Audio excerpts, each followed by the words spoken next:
I'm Camber. Scott and I have been married for 17 years next week.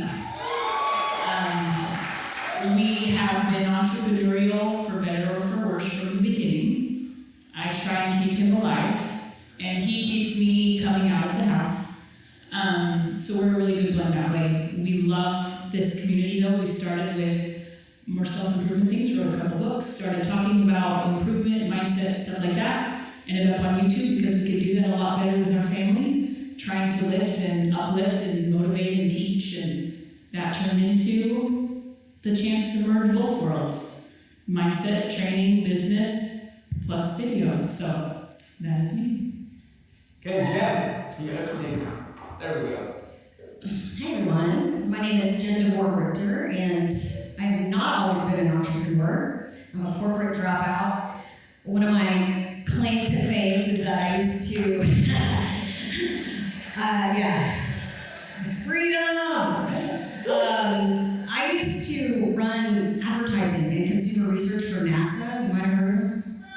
Yeah, at Kennedy Space Center. Kennedy Space Center is one of the top 5 most visited tourist attractions in the state of Florida. I was competing with Disney, SeaWorld, Universal, running multi-millions of dollars. Running multi-million-dollar advertising campaigns with a lot of responsibility to maintain the NASA brand in the consumer market. And you would think that that would be an awesome job, right? But the reality was I was working constantly. I was always at work. This was when we were launching space shuttles, so it was highly active. And getting paid about $24,000 a year with a master's degree in business. And so I was like, I think I can go make more money on my own. So I quit about 17 years ago, dropped out of corporate work and became an entrepreneur. And here I am. Anybody else here overeducated and underpaid? It's time to do video, guys. Bobby Jones, tell us about yourself. So now that I catch my breath running down the steps, I got trapped in the elevator. I think a few of us have experienced this. Whew. So I'm here. Hey. My name is Bobby Jones. I actually go by Mr. Brightside on a lot of my social media platforms, and I'm somewhat of an underdog entrepreneur. Grew up in and out of foster care, had a really troubled childhood, and became a troublemaker, all that kind of stuff. And so I got to a point where, I was in a lot of trouble. And then my job choices weren't really plentiful, right? And so when I got to a point where 9 to 5s that I knew there was very little advancement left, I started my own business. I grew that business to $5 million a year gross revenue. Got into real estate investing, created a nonprofit. And so, yes sir. And so I used video to do a lot of growing our business, and so if I can add value to that, that's what I'm here to do. Thanks a lot. Awesome. Well, so we've got a panel here of experts, you guys, and I'm going to open it up for questions here in just a few minutes, but the first thing that I want to ask each of you is, why do you think that video has impacted your business? Why and how? Let's do why and how. Why and how has video impacted your business? Well, so for me, it was about telling the story of our business at scale, right? So it was about, the same story that I would tell to someone at a lunch or a dinner, or if I met with them about our business, I was able to document that same story and get it out to the masses, and that really helped show people why we were doing what we were doing. And then the other side of it was it allowed us to scale, because we would take the same systems and processes that we had developed in our business and document them through video, so that when we were onboarding new team members, we could show them what we expected them through video. And so that allowed us to really, scale our efforts so that we can train multiple people at a time. Excellent. A lot of utility in video. Jen, what do you think? I've always been a direct response marketer, even when I was working for NASA. One of my legacies that I left there was that I created the very first ever direct response television campaign for them. I gave away a free visitors kit using television ads to a free visitors kit. You had to, this was like kind of before email marketing was even big. You had to call a phone number, give us your address, we would mail you the kit. So I've always been a funnel hacker, I guess you could say, and like a direct response marketer from the beginning.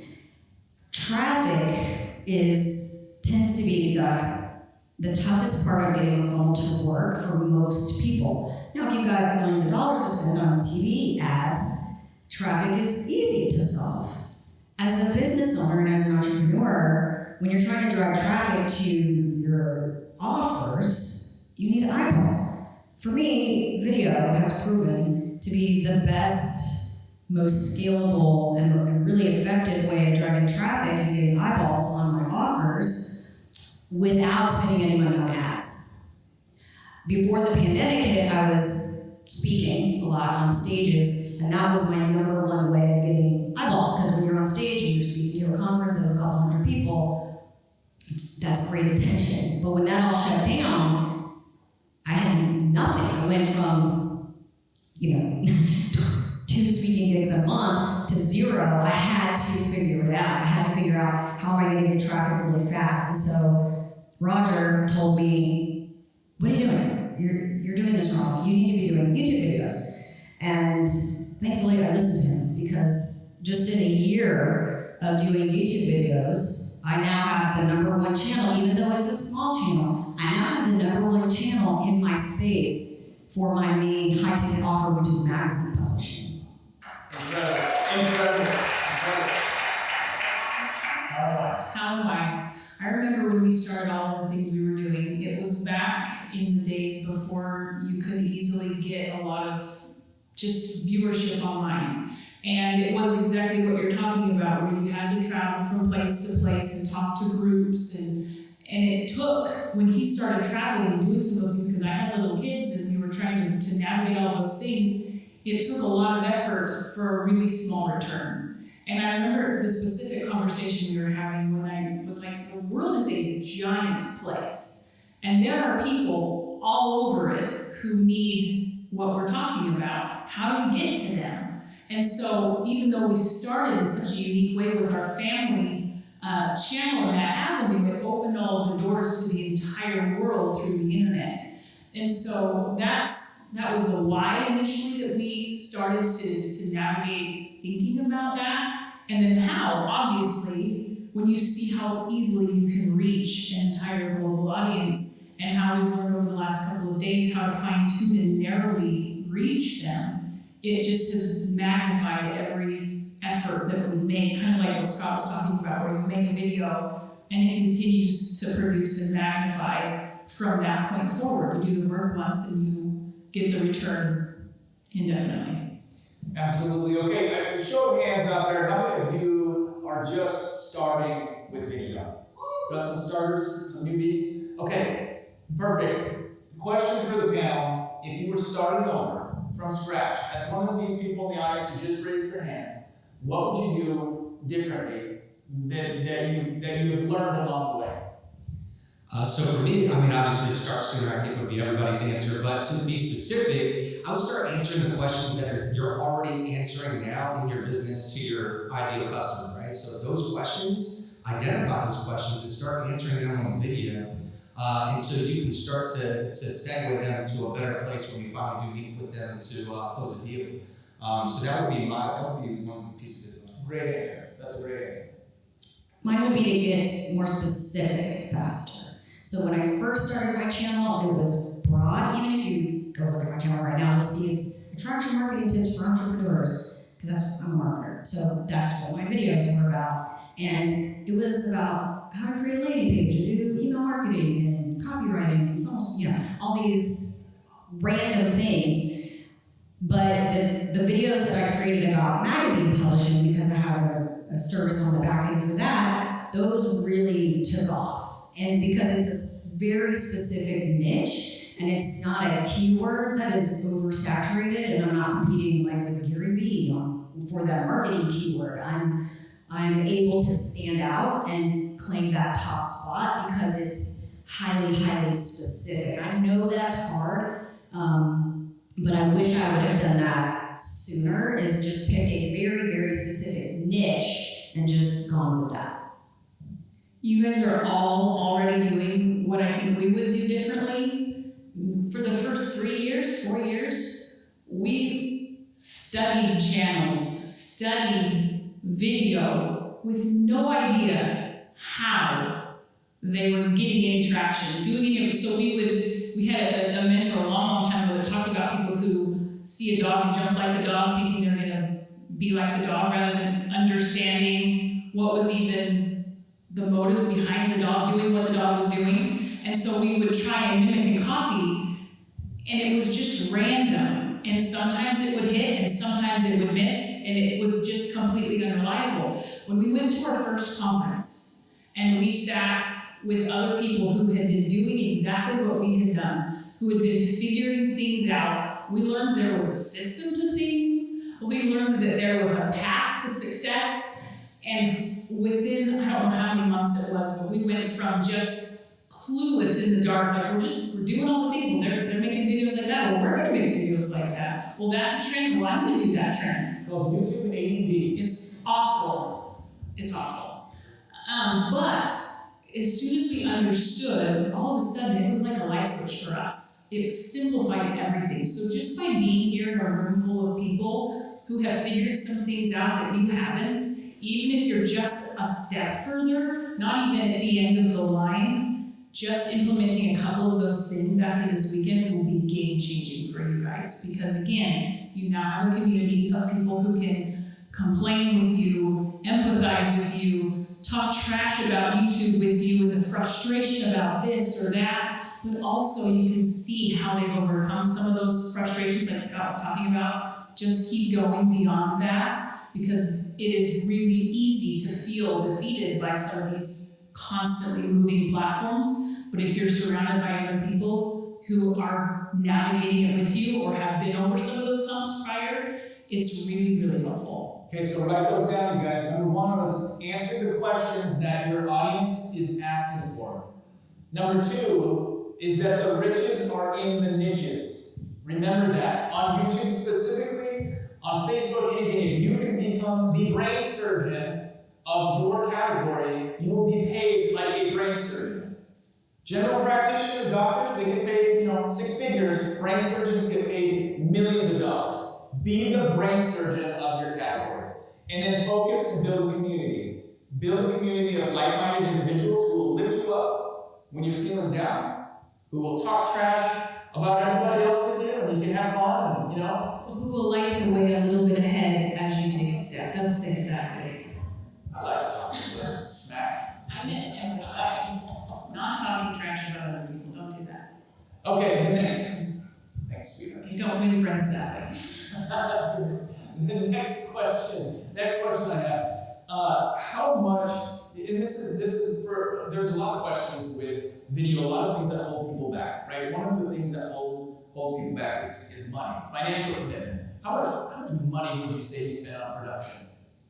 We'll start with Jen. How much money do you spend on production? Do you spend a lot or a little? And we can be specific as you want. Okay, so when I first started on YouTube, I literally just used my iPhone, and I bought a ring light. That was it. And then over time, I started adding things. And literally all I have now is a DSLR, a ring light, a softbox. I have that fancy LED background light that you can change the colors and stuff. And a microphone, a lav microphone. That's not even expensive. It's like a $25 microphone. It literally plugs into my camera with a cord. That's all that I've spent on my YouTube setup. Awesome. So I've spent quite a bit. We built out a whole studio in my office for video production. I hired interns. I went all in on video. But I will say this, the biggest and most powerful videos that I put out have been with my cell phone. So I had a video just go viral on TikTok recently promoting my podcast, and I got 1.8 million views on this video, and it's me with my cell phone. You can hear there's one scene where the diesel truck motor behind me is so loud that I don't even know how they still hear me, and it got 1.8 million views. So, to the point of the theme that we've heard, all weekend is you can do this, you can get started. It's in the decision, it's not in the technology. 100%.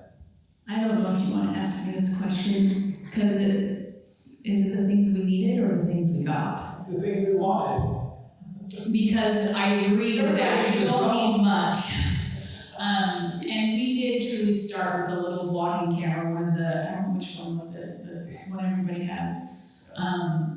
But again, I am a guy who loves tech. We get a camera, do we need another camera? I don't think we need another camera. But this one does this, and this one's sound is better. Well, this one does better for the short this, and I'm like, okay.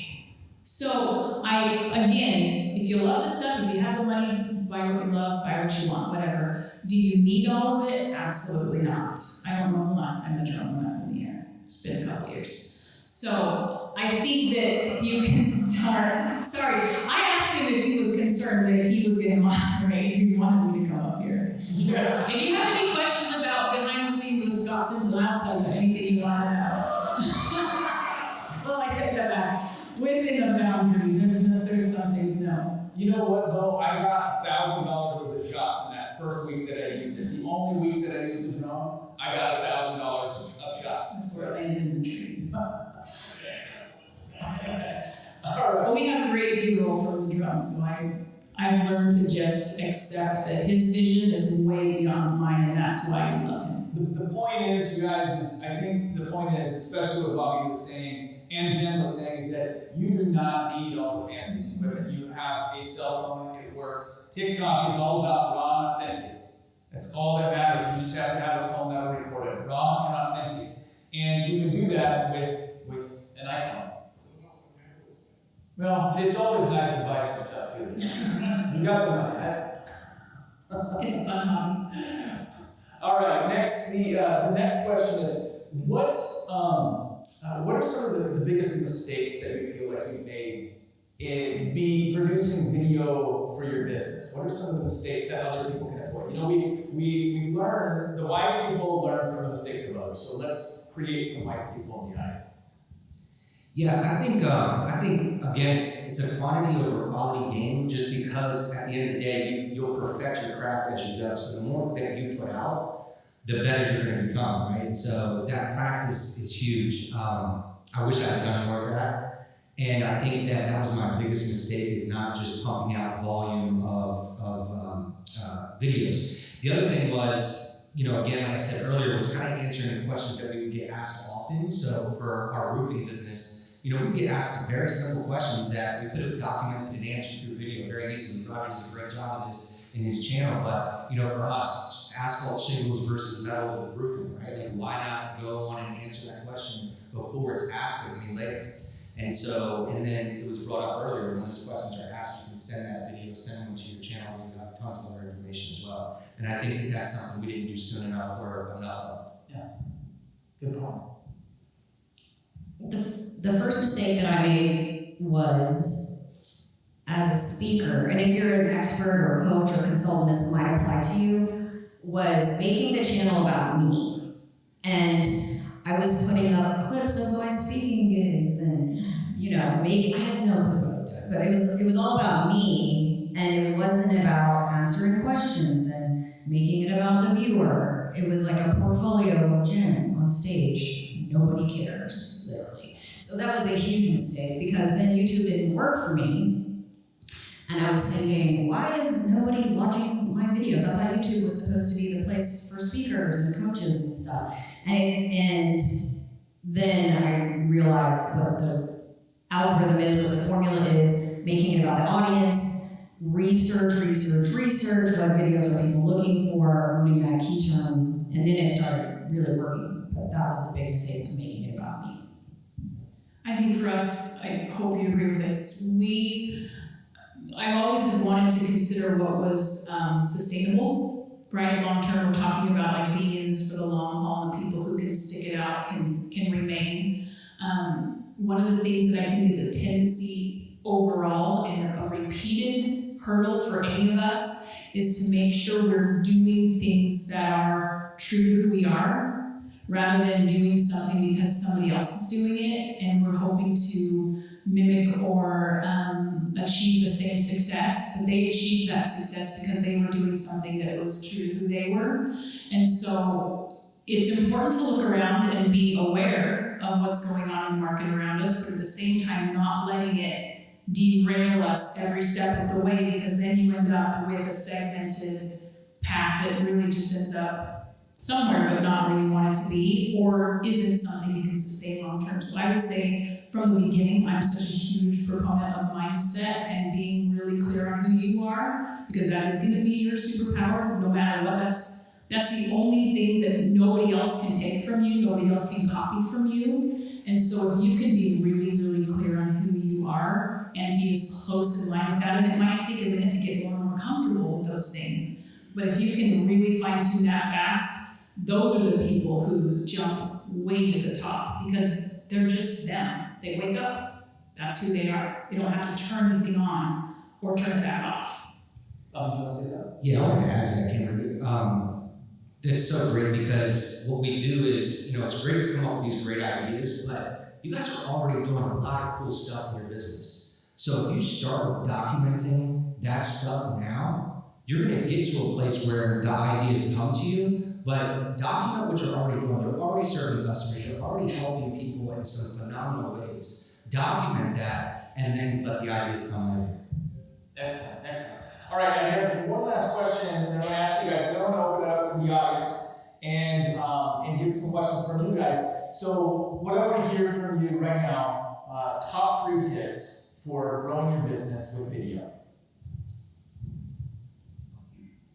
It's a funnel, like we've been talking about. Turner, my boy. I'm a funnel hacker, you guys. It is a funnel, and if you think about it, YouTube is your traffic, and you need to send people to a landing page. The landing page, even if it's simple, if you don't have a product to sell, you don't want a fancy funnel like they showed earlier, you want something simple. My funnel is 2 pages.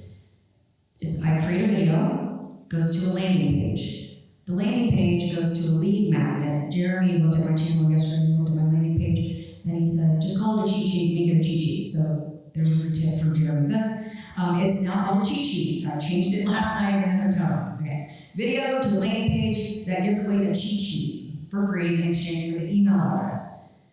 The email drip campaign sends people to my calendar, and I sell on Zoom. That is what works for me, and because I sell a ticket and I sell coaching. What was the second part of the question? Top 3 tips. So there's my 3 tips. Do a YouTube video, make a landing page, have an email opt-in, call it a cheat sheet. There we go. All right. So we've already talked about so much. The documenting thing is huge. One of the things that's worked really well for us, again, I have a roofing business, and so there were cool moments that I really wanted to celebrate and I wanted to talk about with everyone. And one of those moments was when we got our own dumpsters, okay? Listen, bear with me for a moment, okay? So we got these dumpsters and we were able to brand them. So I had all these dumpsters with my logos on the side of them, and I was like, man, this is amazing. It's such a huge step for me, right? And so instead of just shooting a video like, hey, look at my dumpsters, we came up with a really cool idea around the dumpsters. And in the video, we never even mentioned, hey, look, we have dumpsters. It was just the fact that they were there. So we came up with problems that we see in the roofing industry, and my team wrote them down on big cardboard poster boards. And we shot a video of them all walking up to the dumpsters and throwing them in the dumpster, right? So we were able to highlight this credibility of having our own dumpsters in a creative way that also really let people know that we were aware of a ton of roofing issues that people are seeing in our industry. So that was one thing. The other thing that we did really well at Brightside was we did team interviews, and we embedded these into our website. So the other thing we haven't talked about, I know, listen, I'm a big fan of funnels, but when you do have videos on your website, I think it's 88, people view websites with video content 88% more than an average website, right? So having video content on your website is huge. And so one of the things that we did is we had bios for each one of our team members, but we also had a video interview with them that was paired with it.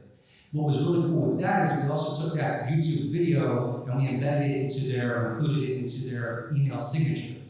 So when they sent out an email to a client or customer, or even our director of first impressions, our secretary, she would email out to the client any email correspondence that would take them to this video of her telling them who she was and why she got involved with the business and what it means to her. And so that was huge because it took them to our YouTube channel and it brought more traffic that way. So there was a lot of cool things that we did do right, and I think worked really, really well. But again, at the end of the day, I think I just have to leave you guys with a document. I mean, you guys are doing some phenomenal things that you got to celebrate. Put that out there so people see that. Absolutely. That makes it so much easier. Like, pull out a camera. I think that we have some unique elements for us doing this as a couple for so long. I think that number one, I'll say that for a minute. Number one, I would say would be to become really clear on why you're doing what you're doing. Because if you're not clear on that, like I talked about before, you will be pulled in every direction possible because the shiny penny is real.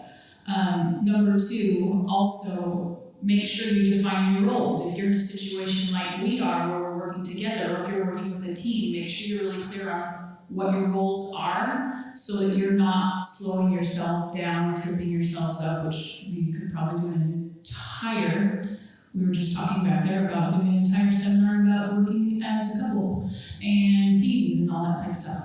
So great idea. Is it? It would be great. It would be great. Okay, so the first thing, yes, to be really clear, because again, if you know what that is, that's what keeps you going. Defining your roles. And the third, kind of going back and piggybacking off of the first a little bit, being really clear on who you are. Because I love what Chaz said. He was speaking my language up here. If we can pray, ponder, whatever it is, to know what it is that we are supposed to share and give, that's what empowers and motivates and gets us up in the morning. And so if we're really clear on that, then that's what drives us. For us, it is a desire to help people. It's a desire to lift and to help you and so many other people like you recognize and achieve your potential. But it's also to raise a family of children who become adults who know who they are and who can help their peers. And so whatever we're doing, whether it's for our family stuff or for this, this side of things, it's all in an effort to be able to uplift, because the world is getting so dark that they need more people. We need more people. Our kids need more people who have a desire to help. That's what keeps me up at night, and that's what wakes me up in the morning. So our kids keep us up at night for sure. Yes. Okay, so we have time for just a couple of questions. Are there any questions in the audience? Yeah, just speak loud and we'll try to repeat your question. So you don't have to sell me on video. I've been doing it. I'm not a fan. I need to do more. Here's my problem. Time. So my business is service oriented. So if I'm spending more time doing videos, which I know will pay off in the long run, but then my services is going to take a hit. And since I'm so early in my business, I need those jobs. So how do you, maybe you can talk to the balance of making video, being creative, because I can do content all day long and it's quick, but video is not. Correct. So how do I balance the two? I can share from what we did. Kind of like what Scott was talking about, he had a full-time job when we started doing this. And we were grateful for that job. It provided what we needed, but we couldn't just turn it off and hope this worked. We knew that might be a slow burn. And so we had to find a balance of, and there's two ways I think you could do this. Number one is a little bit at a time where it might have to be a slow growing burn, or finding a way to incorporate the video into, like you're talking about, what you're already doing. And it could be something as simple as a platform like Instagram or TikTok, where it's really short, just communication with your potential audience. It doesn't have to be complicated. So I think it's even easier now than it was when we first started, for sure.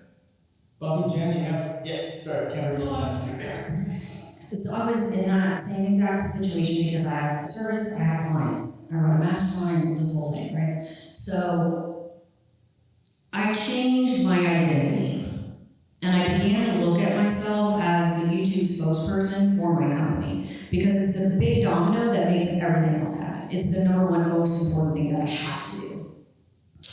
And then I outsourced as much as I could of everything else. So now I have a team in the Philippines, I love them here, my project manager runs my business now for me, and I'm able to be here, be present, and be focused on YouTube.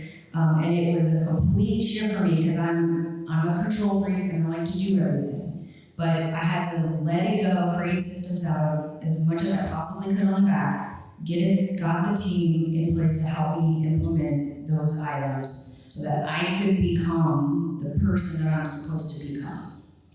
Good. Love it. Love it. Yeah, quickly, conversation about delegating and outsourcing, we could talk a while on this, but that is a big trick, right? Because especially if you're at the top, you want to be steering the message of your company as well. So in order to do that, you need to have a big picture view on everything. But again, when I talk about documenting what you're already doing, this can be as simple as video testimonials with your clients that you're already working with. This can be a day in the life, right? Where every few minutes you shoot a couple of seconds of what you're already doing, and then at the end of the day, you can go in and just do a quick audio over top of it, explaining how the day went for you. And if you did that, now think about the peek into your life that your clients and your audience are seeing. And that also is relatable. Everybody understands the grind of the day-to-day. So there are a lot of things that you do, but when you make it second nature to start documenting the things that you're doing, I would say that this is something you want to add to what you're doing. You don't want to stop doing to start. Awesome. You guys have just realized the clock ran out, so we are done with this panel. If you have